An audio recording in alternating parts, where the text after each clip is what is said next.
British writer Quentin Crisp once said, "The young have always had the same problem, how to rebel and conform at the same time. They have now solved this by defying their parents and copying one another." No doubt, those in their teenage years are challenging to speak to. We have the wisdom of years. They have just enough wisdom to have figured out that we don't know it all. Preceding the teen years is an equally awkward period, sometimes called the tween years, or, by those going through it, simply middle school hell.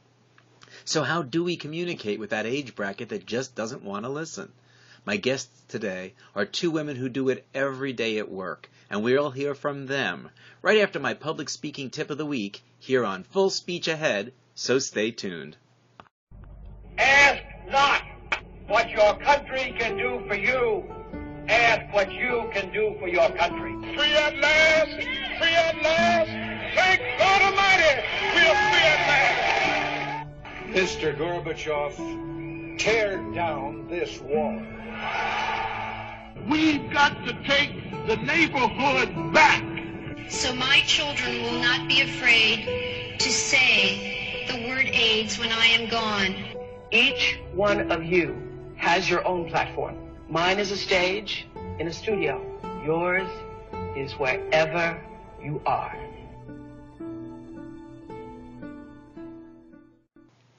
Welcome to Full Speech Ahead, the program where we look at communication in all its many facets, with an emphasis on the spoken word. I'm your host, public speaking coach Milo Shapiro from publicdynamics.com. Before we get to my guests today, talking on communication with kids in the middle school age bracket, here's my public speaking tip of the week. Whenever possible, have someone introduce you. When people come into the room, if you first have to be welcoming them and making sure everyone's comfortable, you've lost the opportunity to have impact with the first thing that you say. So if somebody else can do that and then turn things over to you, when you start talking, the important part of the meeting has gotten going. You may not be able to do a full formal introduction like you might see at a conference, but even just having someone else say, "And now, here's Diane Thomas, who's going to be speaking on third quarter reports for the accounting division." Boom, in that little moment, you are in authority, they know who you are, and business is taken care of. Now the focus is on you. Now back to our program. Today are Leah Cosmos, who works at Grant Middle School as a math teacher, and Jackie Harris, who works both during the day with the special ed program and after school with the kids from all over the school, from middle school down to kindergarten. Each of them has found their own ways to connect with an age bracket that a lot of parents and other adults struggle to work with. These two seem to have found a niche that gets the kids to trust them and allow them to open up to them. So I wanted to talk to them and find out about communicating with the middle school age specifically. So welcome to Full Speech Ahead. Thank you. Nice to be here today. Great. So let's start with you, Leah. We want to find out, first of all, what is the age bracket? Let's start with that. What is the age bracket for middle school here with Grant K through 8? 11 to 14. So you keep the kids away from the others. It's treated like two separate schools, the elementary and the middle school. We're separated a little bit via the location of the middle school, but we really do try to incorporate middle school kids with elementary school kids through different programs that we have, buddy reading. Your communication, though, is mostly one-on-one with the middle schoolers. Correct. Okay, so the 11 to 14-year-olds. So when people say to you, doesn't that drive you crazy? Isn't that a tough age bracket? What comes to mind for you? It's my favorite age bracket, actually. Why? I would think that the younger kids would respond more easily and follow commands, and then you're dealing with all that teenage angst. So what is it you like about the age bracket? What I really like is the independence they have, and everything that they're going through is the first time they're going through a lot of traumatic social and relationship events. So when they encounter something, their reaction sometimes is the end of the world. Everything's dramatic. Everything's traumatic. I've never had this. They don't have the coping skills, but they have the smarts that they just need a little bit of guidance on how to navigate through those relationships and situations rather than just giving up. But knowing that it's the first time they've ever dealt with those relationships and experiences, I understand how important it is to them. Aren't there times you just want to say to them, this is nothing. This is nothing. I don't have the energy you will look back on this in 5 years and go, I can't believe I gave this any energy at all. But for them right now, it's big. So you have to put yourself in that mindset of, okay, this is important to you right now. Their life experiences have not even come close to my life experiences, so it is big. It takes the forefront of anything they're going through because it's brand new to them. Where I've had so much time and experience based on age that I understand it's not that big, but if I just dismiss it and don't listen to them, they can really get depressed. They take on different emotional roles that they sometimes can't figure out how to get out of, and my goal is to try to help them navigate in a positive direction and listen to them, because I don't want them to feel that they're isolated and to have an adult say that's not a big deal. If they're going through it, then I need to hear about it and I need to be there for them in whatever capacity that means. Yeah, what you said about them taking on different roles, that's really an interesting point. I hadn't looked at it that way. Once they act out in a certain way, there's no taking it back because everybody's seen it. So now people associate it, oh, that's the way they are. Correct. So when you see it, let's not even go to interpersonal yet. Let's just go with one person who's having a personal problem. Do you see it and approach them, or do you have students coming up to you and saying, can I talk to you, Ms. Cosmos? Or when do you start bridging that gap of being the friend/teacher, and I know this is a big question, where do you draw the line of being a friend? That actually it's a very gray area. What I try to do is I try to greet my students at the door every day, because what happened yesterday may not be a big deal today. So just by why invest your energy in it? Exactly. So by reading their body language and greeting them at the door, I can pretty much know right away if they're having a good day or a bad day. And by doing that, I'll make eye contact and say something, and just a few words back and forth, a quick conversation allows me to somehow tap into them, and they're able to come up to me later if there is something going on, because I've made that connection before class and before any academics has started. So they're more comfortable with the situation, and they'll say, yeah, I'm going through something, I'll talk to you at lunch, I'll talk to you after school. And they pretty much leave names out. A majority of them I'm surprised will. It's not immediate, like, go into tattle mode about everyone around them who's driving them nuts. It's really not. Because they want to solve the problem, but they don't want to get in trouble for betraying somebody.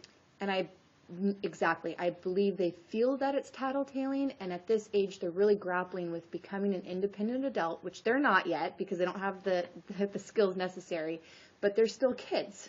So they're trying to bridge that gap on their own, and that's why they don't want to give names, is because they don't want to come off as tattletaling and have that vibe or feel to it. Well, that makes sense. So you're talking about the body language at the door. Does the body language sometimes tell you, don't even try with me today? This is not, Yeah, and definitely. How do you manage that? Or do you just try and deal with everybody else and hope that this person isn't a problem that day so you can deal with him or her another day? Whenever I see or read that from a student, I will always give some nonverbal communication during the class and check in with them academically, so that it's not through emotional or personal, but I'll say, hey, can I help you with this problem? And just give them a pat on the back and encouragement. I really like the way you're doing X, Y, and Z, but a very concrete, positive reinforcement. And then if they feel a little bit better about themselves through that, then they're more apt to open up to me. There's a student we talked about the other day, and I don't want to say her name on the radio, but I'm handing it to you so you know which one I'm talking about. Yes. Actually, I'm going to turn to Jackie for just a second here, because Jackie's had some exposure to her too. You both brought her up, so I thought she'd be a good example. So before we actually talk about her, let's go back. Your experience is a little different than Leah's, because you know a lot of these kids from way back younger because of the after-school program. Prime Time, it's called? Right. And so when I've seen you interact with the kids, because we had a chance to play with that, it's a very different approach than Leah's.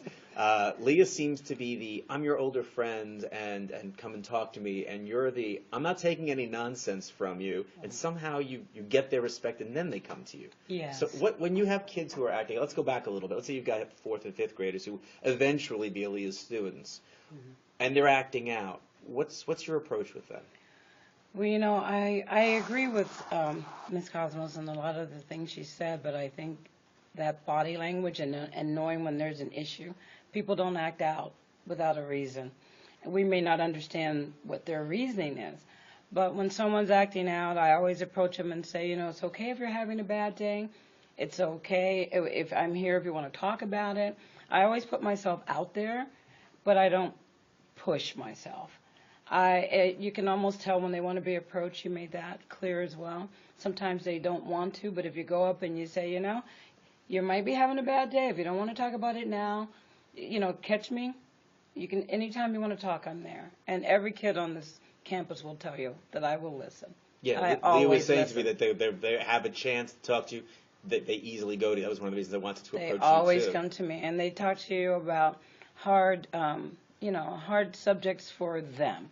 And I was listening to some of the questions that you were asking her, and why do they come to you? What makes their issues so big to them and everything. And I think they come to you because this is a major part of their day. This is a major part of their life. Their world is small, so every small thing seems huge. Seems huge. And I always validate what they're saying. I know how you feel. I understand that may be the way you're feeling today. That's important for kids, that you don't say, that's no big deal. Because to them, like she said, it's a big deal. It could be the smallest thing to us, but it's a big thing to them. Having their respect means that you're going to sit down and you're going to listen. I'm really good at listening. I'm really good at listening. And I really do care, so that makes it easy. And my guess is that they get that in the moment when they need you, and then the next time when they're just acting out for some other reason, they don't want to lose that love. They don't want to lose the allies they have, so they do shape up for you. I have an advantage over the teachers, and I tell them this all the time, that once you leave the classroom, I don't have the power or the authority in the classroom that the teachers do. They make their own relationship with the kids there. I'm there to assist the teacher as well as the student. But in the after-school program, I deal with the middle kids, and I tell them, now you're in my environment, and this is where we have to form a new relationship, not like the ones that we have in the classroom. And I think that's what's unique. I think that is where they feel that they can come and talk to you. That is a time when you're helping with homework, but then we have what we call a social time, where they can talk to each other, but they can certainly talk to you as well. What the things that they say to me in private remain in private, unless it's some subject that you have to report. Mostly it's about feelings, about not being able to cope with the feelings. If it's something like bullying or something, I certainly refer them to the right person. We have a counselor here. We have the principal. We have other people they may feel comfortable with. But never make them feel silly. Always there to listen. Always there to help. That take no prisoners kind of, now you during this time you have to focus, you have to do that. That's real life. That's real life, and that's what I tell them all the time. Your problems don't go away, but you still have to perform to some expectations. I want to talk more about the bullying thing when we come back, so we'll be right back after this message talking to Jackie more about how to deal with the bullying in schools. Got photos that need improvement? Freshen your photo. Old family shots that have gotten damaged? Freshen your photo. Want someone or something removed from a picture? Freshen your photo. At freshenyourphoto.com, we turn the pictures you have into the pictures you want. Add muscle, lose weight, lighten face lines, whiten teeth, fix darker off-color shots. See before and afters from dozens of happy customers at freshenyourphoto.com. That's freshenyourphoto.com. We're back on Full Speech Ahead. I am Milo Shapiro, and just a reminder that I am a public speaking coach. If you want more information about me working with you on your public speaking, please visit my website, publicdynamics.com. We're returning now to Jackie Harris and Leah Cosmos talking about communicating in the middle school area. And actually, Leah, I want to turn back to you on the topic of bullying that we were talking about before.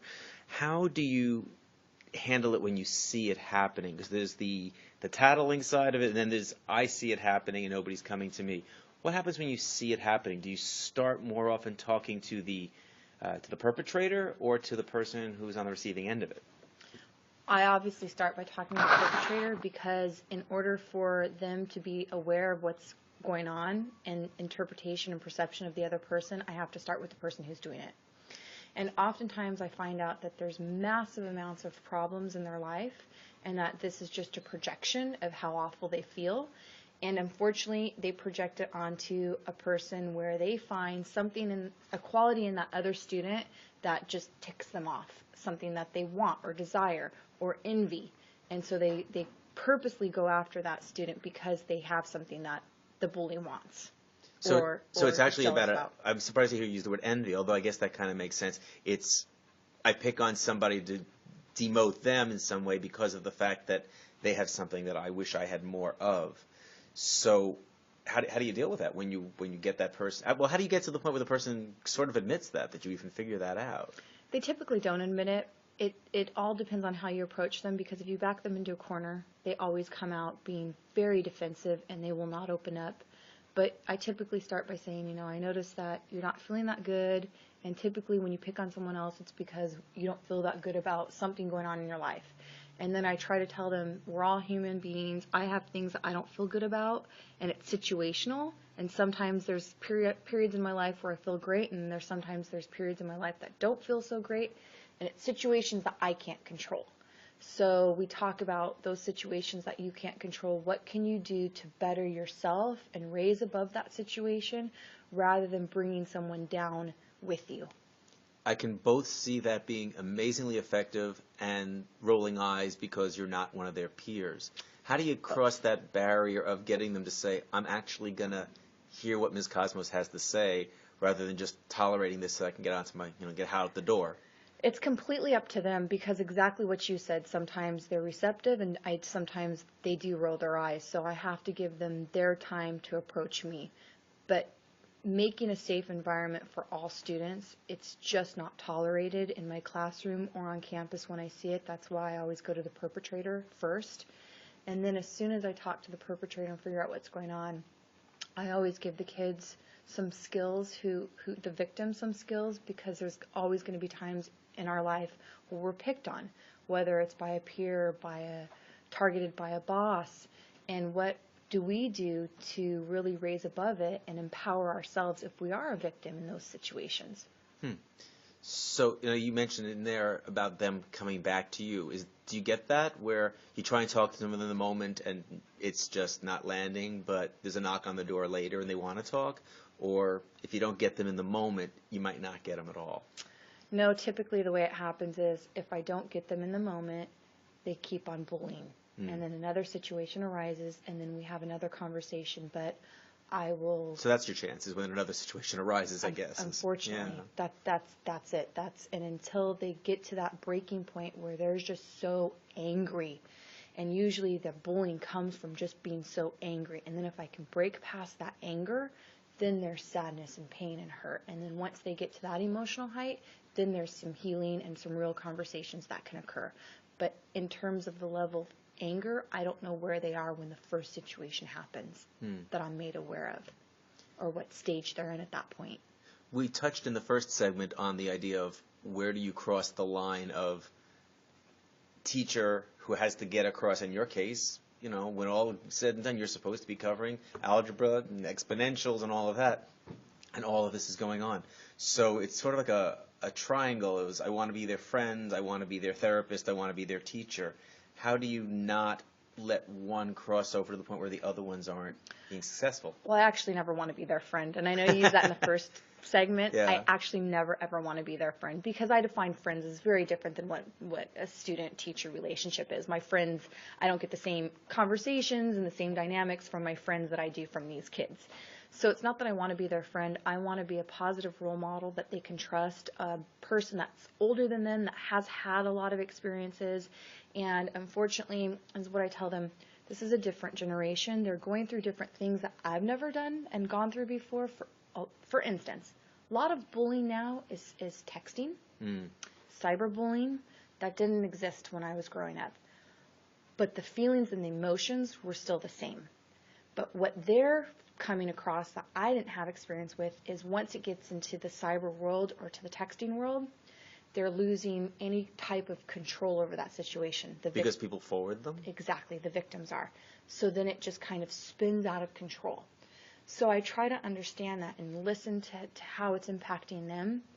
And then when I do discuss the bully, what's going on with the other person, it's a moment in which they're reacting or responding, and they never think about the ramifications that it's going to have. Especially, I would think with cyberbullying, not that there's much of an advantage to it, but compared to regular bullying, there's proof. I mean, they're caught. Proof.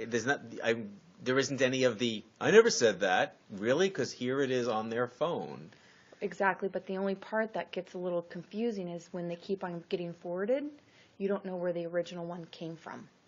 Oh, because the bullying isn't necessarily done directly at the recipient. It's they hear about what's being texted around. So exactly, it's a rumor. I hadn't thought of that. Right, so the bullying comes in this type of a form, typically in middle school.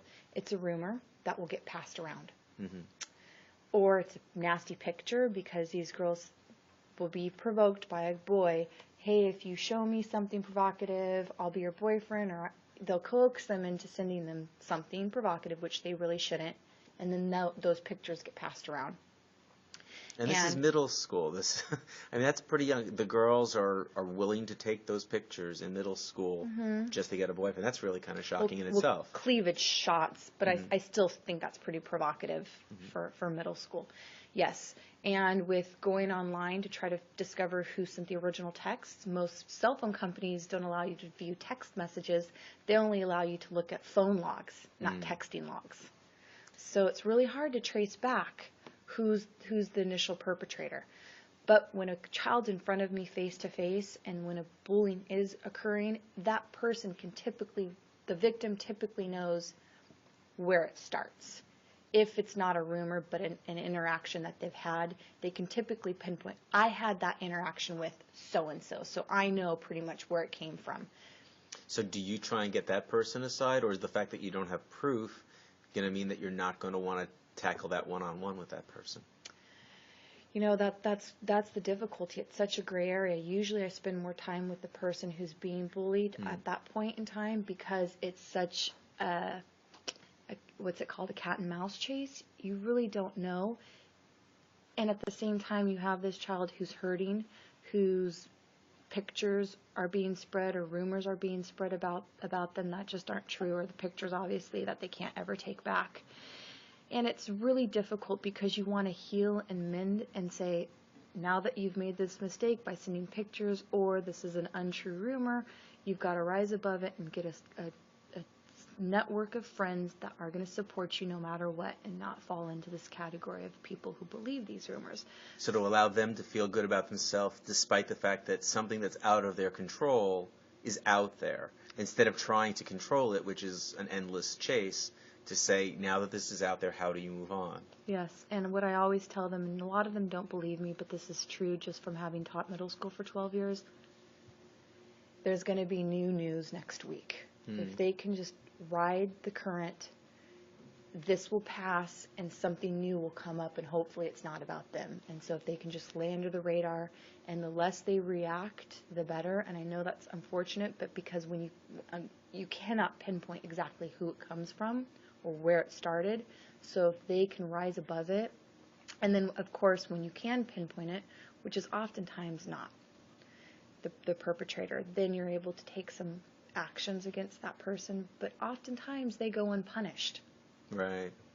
And it's just, and you hear all this stuff about a no tolerance policy on bullying, but you've got a classroom jam-packed with kids, material to cover, all this stuff going on. You can't dedicate 8 hours of your day to trying to deal with the interpersonal stuff. Right. You've got a limited window of time to deal with everything that's coming up and still do your actual job. Right. Well, not that isn't part of your job, but the part that you were specifically hired for. In the first segment, we all talked about how sometimes the smallest things to them can just seem huge because their worlds are so much smaller. And just now you were saying how they don't have our adult experience of realizing how many times over this too shall pass. So a week in their life is a far higher percentage of their life than it is for you or for me. But it's not always the little things. You've told me off air about some of the really big things that have been dealt with in your middle school, including suicide attempts and eating disorder problems. And these are not, I'm so upset with her because of what she said about my boyfriend kind of. These are real serious problems. Obviously, you want to deal with them with the person who had them, the problem. But how do you deal with the community at large in one of the situations where something comes out about someone, or do you not? Most of the time, if something comes out, because we are a small school, so we actually are very lucky in that regard. There's a lot of community in this classroom. There's a lot of community in the middle school. Most of the kids are very respectful of each other. And if one kid has a problem, such as an eating disorder or is attempting suicide, by marking their risks, because we saw that a lot, is the marking of the wrists, the kids rally behind that one person and try to help them out. If there's any child who is getting bullied by that or made fun of, ostracized, whatever you want to call it, we have to have a whole middle school meeting. And we typically try to do it where the advisory teachers sit down with a group of kids, a small group, and we have a video and the counselor come in and we have discussions. Because what we find is it's not really singular. If one child has experienced this, it's more widespread than we think. And oftentimes the kids who start making fun of the other kid for having an eating disorder or suicide attempts, we see more signs of those types of behaviors in those kids who are making fun, and that's a cry for help. So we have to take it very seriously. So you said you sit down with a small group of students? You don't try and take on one grade at a time? Or do you mean small groups until you've covered the whole grade? Until we've covered the whole entire grade. Okay, so you're not talking about picking 10 kids out to teach them and then saying we're done here? No. Okay, misunderstood. Yeah, we need to target the entire middle school, but we don't do it in a whole group setting. There's a lot of talking that goes on if we do it in an auditorium, and we find a smaller group setting works much better for them because they're able to listen, they're able to ask questions, they're able to have more intimate conversations with the counselor and myself and with each other if need be. How much do you let students know about your personal life? Where do you draw that line? I have a personal life, as we all do, in terms of dogs. I have a dog, and I talk about what I've done and things of that nature over the weekend. If they ask me, what did I do for Halloween? I passed out candy. I keep it very surface. I did have kids that have gone through similar events that I've done, that I've gone through in my life, and when those kids have come to me and said, I'm really struggling with X, Y, and Z, I've shared my experience, and I've shared, hey, I've got treatment or counseling for these issues, and it really helped me. And they'll say to me, yes, I'm going into treatment, I'm really concerned about this, and I'll say to them, it's actually a great support group, and you're going to find that there's lots of people in the same exact situation that you're in, and you're feeling isolated right now because you feel that you're the only one going through it. And when you're with people that have commonalities, you don't feel so unnormal. And then you learn coping skills and strategy skills from different people that have different walks of life or similar walks of life, and you can use all of those or pick and choose which one works best for you. And it's a really great way to open up and say, this is normal, and what I'm going through and my feelings, but how it's exacerbated into whether it's cutting themselves, an eating disorder, depression, sleeping all the time, whatever it may be. Even though I'm feeling this way, my feelings are normal, but the way in which I'm acting them out isn't healthy.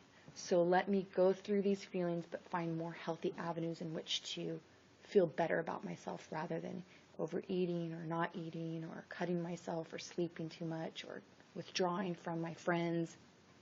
In there, you said something about your having sought help and how it helped you, and it might help the child as well. So that to me actually does feel like telling something rather personal about yourself, to say, I was in this position. So that is actually in that gray area of how much do I tell about myself, but it sounds like you found it to be productive. And that's a one-on-one. It's not a whole class or a large. Yeah, that's completely one-on-one. When I have a kid who for example, I dealt with depression when I was younger, and I went to therapy and got counseling for that. And one of my kids was really depressed, and I said, counseling isn't a bad thing at all. It's a very healthy, good thing. So do you ever, when you talk to a student like that, do you kind of get into the confidentiality aspect of what I tell you? It's not just that you can trust me with what you say about yourself, but that's two-way, that what I say about myself, I'd rather you didn't tell the other students? Or do you just take that for granted? Or do you say, hey, if it gets out, then maybe someone else will benefit from it? I don't mind if it gets out, because I'm not shy or bashful or embarrassed that I had depression. It was something that I didn't understand or control. So if it gets out and someone else hears that I had it and sees me now as very positive and energetic and pretty much always upbeat and feels more comfortable coming to me because they knew I once suffered, I think it's okay. Anything that I'm going to tell them isn't something that I would swear them to secrecy, because then that's one more added thing to their plate that they don't need. Yeah, that makes sense. When you're sharing about yourself, do you use the, when I was 14, or does that put up a wall immediately because they think, yeah, but you don't relate to how it is to be 14 in 2012? I never say when I was 14. I just said in my past I suffered from it. Or do you mean specifically that, just anything, like, bullying or any other problems? Do you talk about when I was your age at all, or do you not go there? I typically don't go there. A lot of, I recognize cyberbullying because cyberbullying was popular in college when I was in college. So I was still on the cusp of that in terms of my learning experience, but I don't really put an age on my life experiences. I don't want to turn them off, but I can also really relate at certain things that they're feeling, because at the end of the day, no matter how much, it's just like history. Everybody says history repeats. Well, that's not necessarily true. There's life experiences that are going to always occur, but the way in which the human condition is and the way in which humans react will always be the same. Mm-hmm. And that's what feelings don't change. That's it. So that's what I try to respond to, and that's what I try to connect with. We had said before the break we were going to talk about that one student. I'm going to call her Christine, but you know who I'm referring to. She is someone that she 8th grade now? Yes. So you've had 3 years of exposure, and this being a small middle school, that is one thing that's different here, is you get the same kids year after year. So that has the benefit of, I was effective with her, I can continue to be, it's not starting over. It's also, sometimes, I did not get through to this person, and now I've got her again, and now I've got her again. And I don't know if that's the case with Christine, but talk about the experience in dealing with her from 6th grade to now and how it's changed. This is actually my first year I have her as a student. But I didn't realize that. Okay. Yes, so I haven't really had time with her in my classroom, but I have noticed a lot of physical changes that have occurred within the last year. I have also noticed a lot of withdrawing. Instead of trying to do her work, she just avoids it because she doesn't want to do bad. Mm-hmm. So if she doesn't do it at all, it takes away the criticism. So it's not really about laziness, which would probably be the first thing she's accused of hey, get down to work. It's, I hate the feeling of what happens after I do finish. That's exactly right. And the word that teachers use to describe the student is complacent. The word that I use to describe this student, or the term, is I think she lacks I don't want to say self-discipline. I think she lacks self-esteem. Mm-hmm. I really do. And that's a pretty universal thing for that age bracket. But I guess in her case, the ramifications are showing up in her work. I mean, for me, I had some really good dose of low esteem at that age, but it was in a different direction. And work was the one place where I succeeded. My grades were great. So that was a place where I could feel good about myself. In her case, it works against her. So what does she do to try and raise her esteem, where apparently it's coming out in the wrong ways? She talks about other kids negatively. Because that makes her popular, because she's interesting to listen to when she's talking to? And she can find faults in other people, and it makes her feel better about who she is. Every time I'm around her, she's talking about someone in a negative fashion. So how do you interfere or intervene? How I intervene is I constantly give her compliments. Anytime she does produces work, instead of looking at the quantity, I have to look at the quality. I spend a lot of time with her, and she just craves that one-on-one adult time with me. I've asked her to go for walks in the park with me, and we'll chat about algebra. We try to make it very I try to leave it open, and we talk about her friends. We'll talk about her homeworks, habits at home, just various things. Do you ever cross over that place of, at what point do I involve the parents, or at what point do I worry that the parents are going to give me a call and say, you're a teacher, why are you talking to her about X, Y, and Z? I don't know with her what the parent situation is, but parents can love a teacher like that, or they can feel like you're intervening. Where does that get involved? Well, I don't know if that she's a student who's on campus from very early in the morning to very late at night. Because of the 6 to 6 program, so parents can take advantage of that now. And she doesn't get a lot of one-on-one attention. From what she tells me, she doesn't get a lot of one-on-one attention during the school day and after the school day. So it's not that I'm trying to intervene and step in as a parent. It's more that I'm just spending time with her and trying to be a positive role model. Oh, I get that. I'm wondering, but from the parent's point of view, do you ever get pushback for getting too close to their child? There hasn't been a lot of parent involvement at all. In this case, they probably don't even have an awareness. I don't think so, because this week one of the teachers met with the parent and she wasn't even aware that the 6-week progress report had come out, and we're already in the 9th week of school, regardless of all the telephone calls that have been sent home. Oh, so you can't just blame Christine for not telling them. There's been contact with the parent who has just let it ride right over. The principal will send out, exactly, the principal will send out massive emails, or I'm sorry, a phone tree where he call every parent. We also have it on the Grant Blast. So there's some lack of, I should say there's a disconnect between home and school right now for that student. Uh-huh. And I think she feels that way as well. And parents have extremely busy life. I never try to get into the parent's business at all. I never ask her about her mom or dad's business in any way, shape, or form. Whenever I talk to her, I always try to make it about the student, never about anything else. And if she wants to open up about what her home life looks like or anything like that, that's up to her.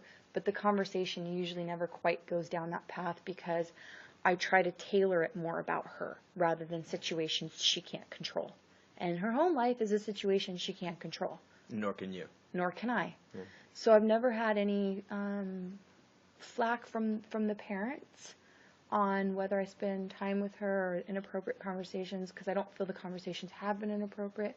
It's more just the whole child, the holistic view of who the student is and her well-being, rather than talking negatively about situations at her home or in her home life, because I don't really know much about that. Even though the basis for this show is communication with the middle school age, and that's what you're doing most of the time, we crossed over into parents a little bit, and you do have parent-teacher conferences. So let's talk about communication with parents, because when I've talked to other teachers, one of the things I hear is that parents are the ultimate mixed bag. Either they're your absolute ally, or they're sometimes the reason that you're having trouble working with this child. So when you have parents coming into the classroom and you're dealing with anything from the student who brings you pleasure the minute they walk into the room down to the one who's driving you and everybody else crazy, how is interaction with parents? I don't even know how to phrase the question. Tell me about communicating with parents. I find communicating with parents extremely interesting. It allows me to see the child and the student in a completely different way. They're honestly the best advocate for their child. They truly, truly are. And most times as a teacher, I often forget that the same prescription isn't going to work for every child. When I meet with a parent, that's a reminder. And if the parent and if there's some resistance on my part, or if there's some resistance on the parent's part, I typically reflect what's going on, how am I not meeting the child's needs? Is it too difficult? Is it because the child isn't paying attention? Well, if I'm telling the parent the child's not paying attention, and the parent's telling me it's because you're teaching way over his or her head, of course they're not going to pay attention, because there's no way in which they can grasp the concept. I haven't given them an entry point into the problem.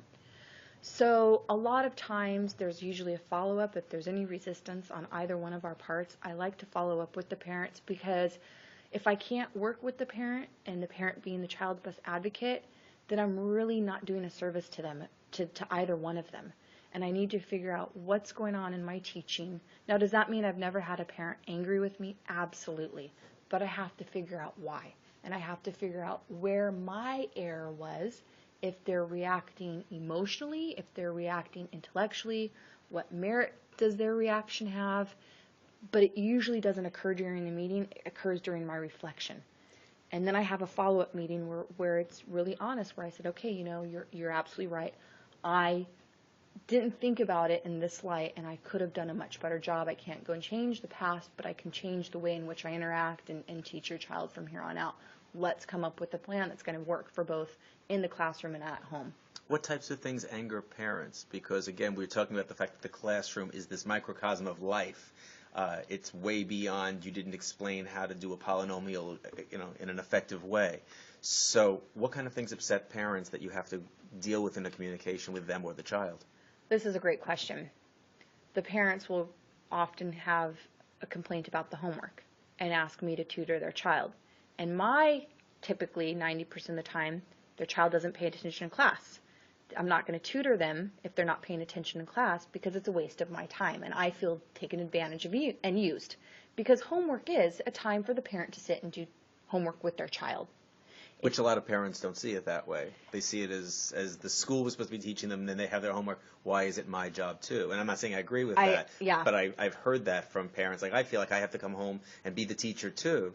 And that's a change. I don't remember my generation, I'm going back a long ways, but I don't remember my generation's parents having to be as involved in it. Maybe it's because the school day has changed a lot.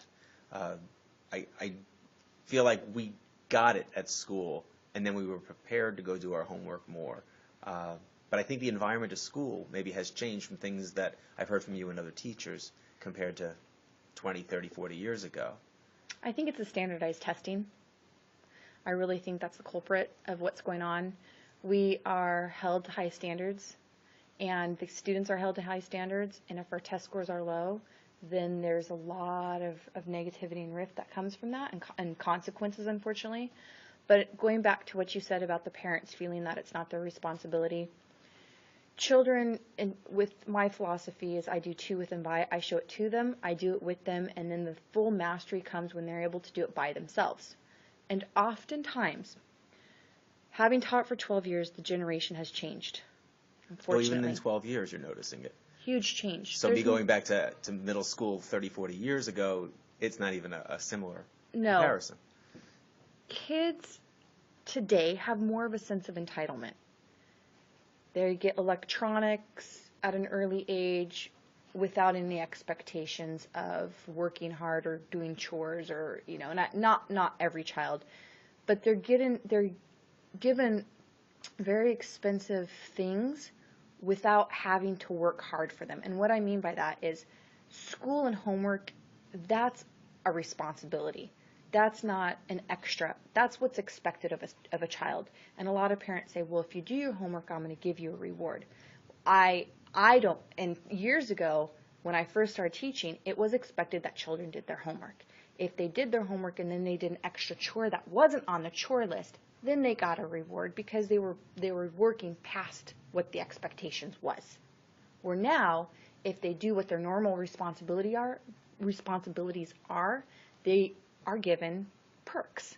So there's the sense of entitlement with children these days where if I don't care enough about the reward, I really don't have to do the correct. activity. Or I'm not responsibility. Or I'm not going to do it unless there's a carrot in front of me. Wow. And that's very difficult as a teacher because we do give them the tools necessary to do the homework. But if they sit there with a pencil and paper and don't figure it out, instead of looking back in the book to look at the examples, or instead of going online and using the online resources that I give them, the child will just quit. So how do you convey that reward system part to the parents? Or is that just hopeless? You just have to hope they get it someplace else? No, I'll tell the parent, your child isn't doing their homework. You need to start taking toys away. I have one kiddo who's fascinated with guns and who gets to go hunting and shooting. And for his birthday, they bought him a gun. And he never turns in homework. So I said to the mom, maybe you should take his gun away. Well, it was a birthday present. I, as a teacher, have a problem with that because if he constantly has all these distractions at home and can do anything he pretty much wants to without doing what's already expected, what kind of work ethic is being instilled in this child? So it's just a question of hoping that they get that when you explain it and not get much resistance. Otherwise, you can't get into a battle with the parents. No. In the end, they're going to do what they're going to do. And that must be hard. It is. And most parents, I would say 80 to 85% of parents get it when you talk to them about that. And I understand why they want their children to have cell phones. I understand that, but it doesn't need to be the iPhone. It doesn't need to be the latest and newest, greatest invention. But other things, the video games and the hours of video games that kids spend time playing, there should be a balance. And I understand that a lot of parents feel that it's okay to play video games, but at what expense if it cuts into the child's education and academic career? And I think it's become the next generation babysitter also. First it was television, but that wasn't enough. With the video games, because they're interacting, I finally get some peace and quiet. But at what expense to the child that's what they're allowed to spend their time doing? And also not interacting. I mean, we, trite as it sounds, we got home from school, we would go out and play. We were out on the skateboards, we were out with the basketball, whatever it was we were doing. Even if we were just sitting in someone's room, sitting and talking, at least we were learning those social skills. Us too. Yeah, that can be challenging. Yeah. We'll be back after this message. Not another boring conference. Liven it up with IMPROVentures and the fun of improvisation. Check out motivational speeches and entertainment that get everyone learning through play and laughter. For smaller groups, Teamprovising is our teamwork and communication program with more feedback and fun. Plus public dynamics, keynotes, training, and coaching on public speaking skills. You can be more effective in front of groups. Learn more today. IMPROVentures, 619-542-0761, or see videos at IMPROVevents.com. I'm back with Leah Cosmos and Jackie Harris. We mostly spoke with Leah in the last segment, so I want to turn to Jackie. You were like waving your finger at one point, wanting to say something about that, rewarding kids for doing what should be their responsibility. Yes, I think today it's obvious in the attitudes and the way the kids respond to requests just to do their homework, that we've gotten away from old-fashioned values, and now kids do have that sense of entitlement, where if they do just their chores or something that they're expected to do as children, they're wondering what's in it for them. And I think that it hinders them in their learning process here. I think that we see that in the lack of respect and a lack of self-respect. I think that you see that too in the way that they treat their peers as well. I don't have to, you have to. And I think if you look at that and take a look at it up closely, you'll see that it also affects their citizenship grades in the classroom, but the parents think their kids are perfect. So how do you get around that today?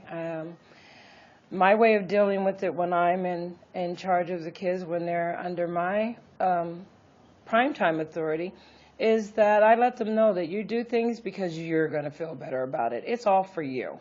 You're setting good examples for the children that are younger than you. So throwing in that role modeling thing, you need to give kids a sense of self and of some kind of value.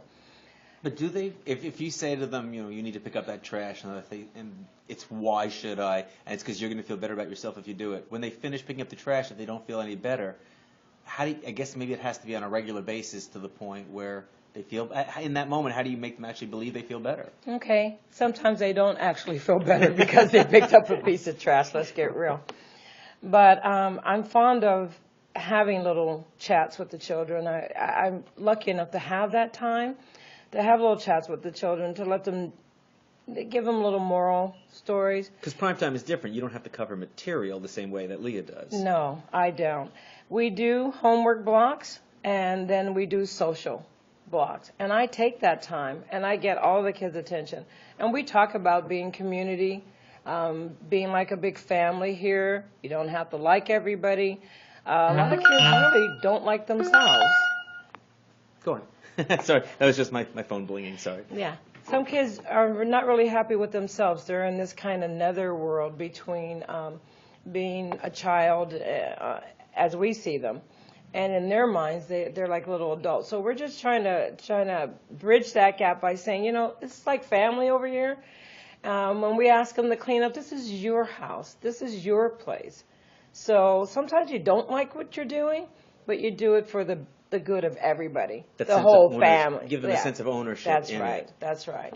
So in fact, on the break you were telling me, just to go back for a moment, about, Leah was talking about rewarding kids for their homework. You actually had parents who were paying one child just to behave. Which I found amazing. and Did it work? Was he better for it, or? Actually, let's be honest. No.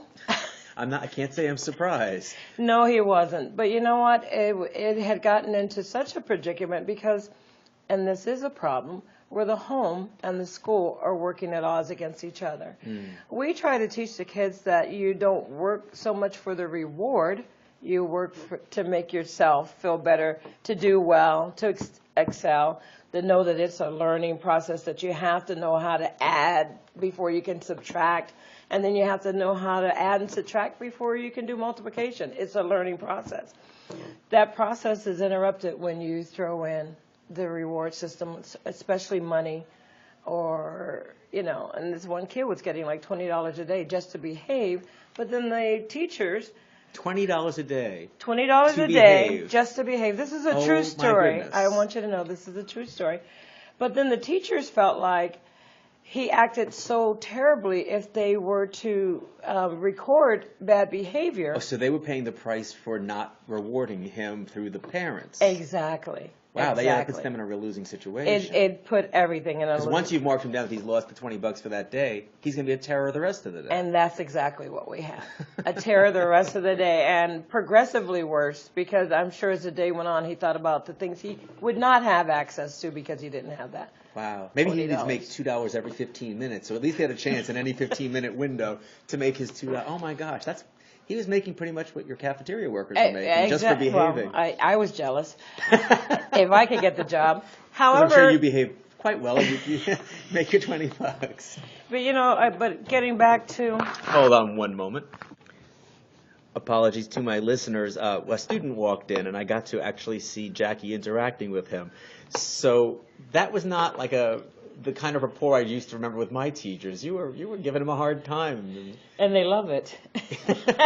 So let's go back to talking about communication. How do you walk that line between... Leah was talking about I never want to actually be their friend because that's a dangerous place to cross into because I need to be their teacher. Mm-hmm. How do you walk that line of I want them to trust me, I want them to come to me with their problems, but I'm still not their friend. I'm in a different role and need to be. Because maybe other people don't take the time to verbalize that. I'm a talker. I tell them that. I will be the person that will listen to you when you need someone to listen to. Okay? That is a role of a teacher. Okay? It's not just a friend. When you're in prime time, you have, like I said, you have the homework time. You must follow the rules. You must. If you have a situation where you need to talk, you can let me know and go back to homework. When it's over, then that's a different thing. It's more like counseling. It's not friendship. I think the closeness comes in, and I know I have an extraordinary rapport with almost every kid on this campus because I remember how it felt. That's what I have. I remember how it felt when I was in school. I remember every time I see their face. I know what that expression means because I had it on my face or my friends did. So I'm real good at nonverbal communication or just walking by and just sometimes just praising them while they're doing their homework to keep their mind off of what they're going through. The kids need constant communication. Constant. So even if it's just the eye, like, or nod of the head. So communication doesn't mean you have to interrupt and say something. You don't. And we have these conversations during our social time. You forget that they're kids and have to be told things because they really don't all get it as a group, for sure. But some kids don't get it. They don't understand that there's a time and place for everything. It's so like, I'm immediate. I need my needs met immediately. But once they get the idea that their needs are going to be met during this time, in some way or fashion, you'll be surprised at how they're willing to wait to have that time to talk to somebody who really listens. Interesting. And it's just, I guess, time and again, having known you so many years, they've learned that they can count on that, so they're willing to endure the responsibilities you bestow upon them. I try to make absolutely sure that I'm consistent with the kids. Absolutely sure. I think that kids need that more than anything else. That I'm consistent in the way I treat them. I'm consistent in the way I am across the board. And they'll say, oh, he's your favorite. And I say, no. You're all my favorites. You're all my favorites. they can't see the face you made when you just said that. She mouthed, no, you're not. Jackie, I want to thank you for being a guest today, as well as you, Leah, for being with us on Full Speech Ahead. Just a reminder that any information on my public speaking skill training is at publicdynamics.com, or my information on improv-based team building is at IMPROVentures.com. That's with one V, IMPROVentures.com. We'll be back in another week with more on the art of communication in your life.